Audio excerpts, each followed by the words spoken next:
건강수명 100세를 향하여 슬기로운 건강관리법을 전해드립니다. 안녕하세요. OBS 생방송 건강콜센터 저는 오계윤입니다. 자, 관절은 2개 이상의 뼈가 만나는 아주 복잡한 구조를 가지고 있는데요. 이 뼈 사이에는 부드러운 조직의 연골이 마찰을 줄여주게 되어 있습니다. 하지만 시간이 지나고 또 오래 사용할수록 연골은 닳아질 수밖에 없겠죠. 특히나 체중을 모두 받치고 있는 무릎 관절의 경우 타 부위보다 손상 속도가 훨씬 빠를 수밖에 없습니다. 60대 이상 절반 가까이가 경험한다는 무릎 관절염. 자, 그래서 생방송 건강콜센터 오늘은요, 무릎 퇴행성 관절염의 증상과 비수술 치료법이란 주제로 여러분들의 건강 챙겨드려 볼까 합니다. 또 방송이 진행되는 동안 무료 전화통화 열어두고 있습니다. 여러분들의 건강 고민 해결 위해서 도움 드릴 텐데요. 무릎 통증 또는 관절염으로 고생하고 계시다면 지금 바로 전화 주십시오. 자, 여러분들의 관절 건강을 위해 도움 말씀 주실 전문의 모셨습니다. 정형외과 전문의 김상훈 원장님 나와주셨습니다. 원장님 안녕하십니까? 안녕하십니까? 시청자분들께 인사 한 말씀 해주십시오. 네, 안녕하십니까? 정형외과 전문의 김상훈입니다. 날씨가 많이 풀려서 이제 봄 기운이 완연합니다. 특히 농촌 지역이나 등산로에 그 겨울 내내 꽁꽁 얼었던 땅이 녹으면서 많이 미끄럽습니다. 관절이 불편하신 분들은 특히 이 점 주의하셔야 될 것 같고요. 저는 오늘 시청자 여러분들의 그 관절 궁금증을 해결하기 위해 또 오늘도 열심히 달려보겠습니다. 감사합니다. 네. 원장님 잘 부탁드리겠습니다. 오늘 김상훈 원장님과 함께하면서 여러분들의 건강 고민 해결 도움 드리겠습니다. 무릎이나 혹은 관절염으로 고생하고 계시다면 지금 아래로 나가고 있는 번호로 전화 주시면 되겠습니다. 자, 본격적으로 무릎 관절에 대해서 이야기 나눠볼 텐데요. 참 많은 관절이 있습니다. 우리 몸에. 그 가운데도 제일 많은 분들이 통증하는 부위가 무릎인데요. 네. 원장님, 무릎이 아플 때 주로 어떤 증상들이 나타나게 됩니까? 네, 저희가 진료실에서 흔히 볼 수 있는 무릎 질환의 그 대표적인 증상은 한 3가지 정도로 요약할 수 있는데요. 움직임이 있을 때 느낄 수 있는 통증, 느껴지는 통증, 그리고 관절 자체가 붓는 부종, 그리고 관절을 움직였을 때 마찰음이 느껴지거나 소리가 들리는 이런 마찰음, 이 3가지로 정리할 수 있겠습니다. 네. 무릎 관절은 뼈하고 연골 그리고 인대 이 3가지 구조가 굉장히 복잡한 구조를 이루고 있고요. 특히 그 관절 주머니를 이루고 있는 세포들이 이 3가지 구조를 복잡하게 싸고 있습니다. 그래서 여기 작은 문제라도 생기게 된다면 움직임이 결국 자극이 반복되면서 그 조직에 손상을 유발하게 되고 네네. 이 조직 손상된 조직이 염증을 유발하게 되고 염증 세포들이 물을 만들어내면서 관절 부종이 생기게 되고 이런 악순환이 계속 진행되면서 결국은 정상적인 보행이 불가능할 정도로 계속 진행될 수 있게 됩니다. 네네. 자, 많은 분들 나이가 들면 퇴행성 관절염 경험하십니다. 이 퇴행성 관절염도 어느 날 갑자기 나타나기보다 분명 단계적으로 진행이 될 것 같거든요, 원장님. 네.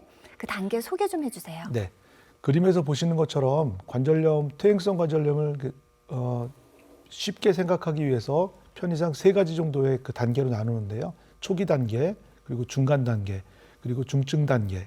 다시 말해서 심각한 말기 관절염으로 나눌 수 있는데 네. 그림에서 보시는 것처럼 초기 단계의 대표적인 증상은 관절이 붓는 부종 증상입니다. 그래서 이 관절 부종 증상은 관절을 싸고 있는 주머니 안쪽에 관절액을 만드는 윤활 세포들이 자극을 받아서 생기게 되는데요. 네네. 대부분 정상 초기 관절염 환자분들은 좀 쉬거나 아니면 가벼운 그 약물 치료나 이런 간단한 자가 치료를 통해서도 이런 부종들이 쉽게 사라지고 다시 재발하지 않게 되는데 네네. 이런 관절 부종이 자주 재발하거나 한 번 생겼을 때 오래 지속되거나 이런 경우에 있어서는 관절염 중간 단계까지 왔다는 생각을 하셔야 되고요. 네. 이 관절염 중간 단계가 임상적으로는 좀 굉장히 중요한 의미를 가지고 있는데 왜냐하면 이 중간 단계에서 적절한 진단을 통해서 그 연골 손상의 위치와 그리고 그 심각한 정도를 정확하게 파악을 해서 적절하게 치료만 해주면 여기서 더 진행되지 않고 관절염 말기로 진행되지 않게 되는데 네네. 이때 적절한 진단과 시기를 놓치게 되면 관절염 말기까지 진행이 돼서 이 관절염 말기에서는 떨어져 나간 연골 세포들이 계속 염증을 유발하는 염증 반응이 악순환되면서 결국은 관절 구조가 망가지게 되고 정상적으로 보행을 할 수 없는 지경까지 이르게 네. 될 수 있습니다. 그러니까 무릎 상태, 내 무릎의 상태를 좀 잘 확인을 하고 최대한 빠르게 치료가 좀 이루어졌으면 좋겠는데요. 무릎 질환, 이 단계적으로도 역시 치료가 좀 달라지겠죠, 원장님? 네, 그렇습니다.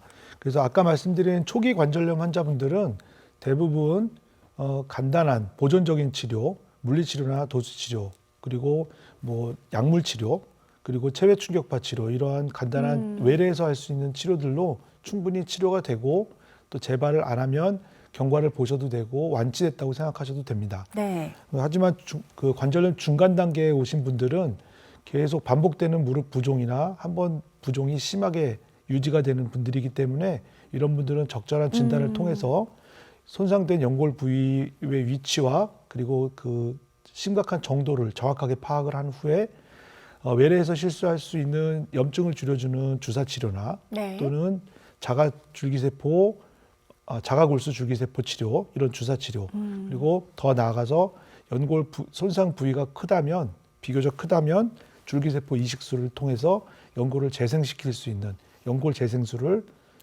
받으셔야 관절염 말기로 진행되지 않도록 할 수 있는 방법인데요. 네네. 관절염 말기로 진행된 환자분들은 대부분 다리가 O자 변형이 심한 분들이 대부분이고 네. 물론 중간에도 X자 분들 변형도 있을 수 있지만 O자 다리 변형이 생겨서 정상적인 보행이 불가능하다고 판단된다면 그때는 경골근위부 절골술 또는 인공관절 부분치환술이나 전치환술 같은 수술적인 치료를 반드시 고려를 하시는 게 좋겠습니다. 네네. 자, 수술 전에 좀 비수술 치료법으로 잘 치료가 되었으면 좋겠습니다. 그런 마음 아마 이심전심이실 텐데요.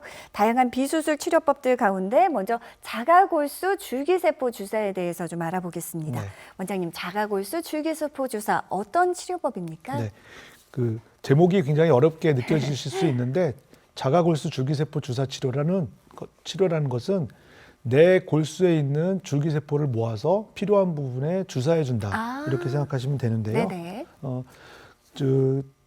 구체적인 방법은 그 환자분의 골반뼈, 엉덩이뼈 뒷부분에서 저희가 80cc 정도의 골수 혈액을 채취해서 그 자리에서 원심 분리를 통해서 성장인자와 줄기세포를 따로 모아서 그 따로 모은 줄기세포와 성장인자를 원하는 부위에 직접 주사해주는 이런 간단한 치료가 되겠습니다. 예. 자, 그렇다면 자가골수 줄기세포 주사 구체적인 치료 과정도 궁금한데요. 네. 이 자가골수 줄기세포 치료는 일단 몸에서 골수에 있는 혈액을 채취하는 과정이기 때문에 반드시 무균 소독이 된 수술방에서 그 숙련된 의사에 의해서 시행이 돼야 되고요. 네네. 엎드린 자세에서 골반뼈에서 가느다란 바늘을 통해서 80cc 정도의 그 골수 혈액을 채취하게 됩니다. 네. 그래서 이 골수 혈액은 그 원심 분리를 통해서 아까 말씀드린 대로 성장인자와 그리고 줄기세포를 따로 모아서 저희가 한 5cc에서 10cc 정도를 분리할 수 있는데 네네. 이 분리된 주사를 내시경을 통해서 관절 상태를 확인한 후에 바로 주사를 하든지 아니면 그냥 직접 무릎에 주사할 수 있는 이런 과정이 되겠습니다. 네.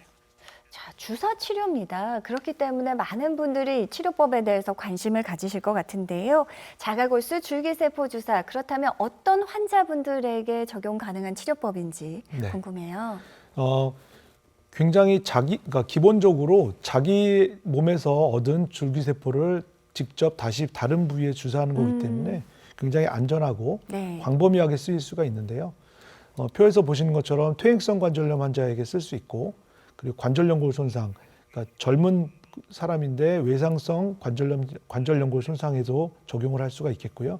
근육이나 인대 파열 이런 손상 부위에도 직접 주사가 가능하겠고 네. 관절염 1기, 2기에 해당하는 관절염 초기 증상의 환자들에게 해당이 될 수 있습니다. 그리고 보다 빠른 일상으로 회복을 원하는 이런 분들이 자가골수 줄기세포 치료의 그 적용 대상이라고 생각할 수 있겠습니다. 네. 자, 다음으로 역시 줄기세포를 이용한 치료법입니다. 줄기세포 이식술 역시 대표적인 비수술 치료법인데요. 원장님, 주사 치료하고 다른 부분이 있죠? 네, 줄기세포 이식술은 자가골수 줄기세포 치료보다는 약간 그 업그레이드된 표현이라고 생각하시면 되는데 네. 내 몸에서 채취한 줄기세포보다 훨씬 고농도의 제대 배아 줄기세포 그 농축액을 직접 부위에 주사를 하게 되는데요. 네. 이때는 관저경을 통해서 주변 연골 손상 부위를 깨끗이 청소를 하고 준비를 한 후에 도포를 하는 것이 효과가 높기 때문에 네네. 보통은 일반적으로 관저경 시술과 병행하게 된다는 것을 말씀드립니다. 네. 관절경 시술과 병행된다는 말씀까지 함께 들었습니다. 자, 그렇다면 실제로 줄기세포 이식술 받고 치료 잘 받으신 분들 사례 있을까 궁금하시죠? 지금부터 살펴보겠습니다. 먼저 퇴행성 관절염으로 고생하셨던 우리 63세 어머님께서 줄기세포 이식술 받으셨네요. 네. 화면에서 보시는 환자분은 63세 여자 환자분이시고요. 퇴행성 관절염 때문에 고생을 하시고 물이 많이 찬다는 증상과 무릎이 아파서 병원에 내원하셨는데 네. 최근에 다리가 휘는 증상도 좀 느끼셨다고 했지만 사실은 엑스레이는 괜찮았어요. 그래서 본인의 줄기세포 치료로 줄기세포 치료를 받기를 원하셔서 관저경 시술을 통해서 연골 손상 부위를 확인하고 그래서 그림에서 보시면 주변에 하얀 색깔 깨끗하게 돼 있는 정상 연골과는 달리 연골이 파여서 주변 밑에 있는 바닥에 뼈가 드러나 있는 소견이 보실 수 있는데요. 예. 줄기세포 이식술을 통해서 시술 14개월 후에 다시 관저경을 봤을 때는 주변 연골 조직과 거의 동일한 연골로 분화되어 있는 것을 확인할 수 있었습니다. 네. 줄기세포 이식술 치료 사례까지 함께 살펴봤습니다. 자, 방송 진행되는 동안 많은 분들의 고민 전화가 걸려오고 있다고 합니다. 이쯤에서 여러분들의 고민 해결 도움 드려야겠죠? 다시 한번 시청자 참여 방법부터 안내